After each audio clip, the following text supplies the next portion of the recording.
બાળકો ક્લાસબોર્ડ શણગારવાની સ્પર્ધા હોય તો તમને ગમે? આજે આઈડિયલ મોરલ મેજિકમાં એવી જ એક વાર્તા સંભળાવું કે જ્યાં બાળકોએ ભેગા મળીને ક્લાસબોર્ડ શણગારવાની સ્પર્ધામાં ભાગ લીધો હતો. ધોરણ 4 અના વર્ગમાં વિદ્યાર્થીઓ ટીચરની રાહ જોતા ઉત્સાહથી બેઠા હતા. તેવામાં ટીચર આવી પહોંચ્યા. ગુડ મોર્નિંગ બાળકો, ટીચરે સ્માઇલ કરીને કહ્યું. આજે તમારા માટે એક રોમાંચક સમાચાર છે. આપણી શાળામાં આવતા શુક્રવારે ક્લાસ બોર્ડ શણગારવાની સ્પર્ધા યોજાઈ રહી છે. દરેક ક્લાસે તેમના બોર્ડને ઋતુઓ વિષય પર શણગારવાનું છે. જીતનાર ક્લાસને ખાસ ઇનામ મળશે.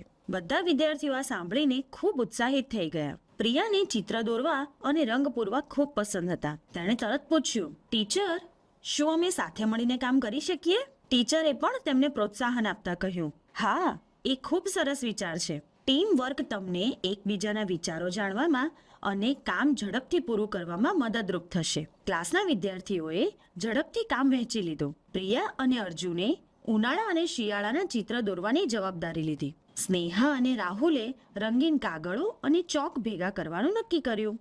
બુધવારે બધા ક્લાસબોર્ડ શણગારવા ભેગા થયા. પ્રિયા અને અર્જુને કાળજીપૂર્વક ચિત્ર દોર્યા અને રંગ પૂર્યા. તેમણે વિવિધ ઋતુઓ દર્શાવવા માટે ચમકતા રંગોનો ઉપયોગ કર્યો. ગુરુવાર સુધીમાં તેમનું બોર્ડ લગભગ તૈયાર હતું. પરંતુ પછી અર્જુને ચિંતા સાથે કહ્યું, અરે નહીં, આપણે આપણા ચિત્રોમાં લેબલ લગાવવાનું તો ભૂલી જ ગયા.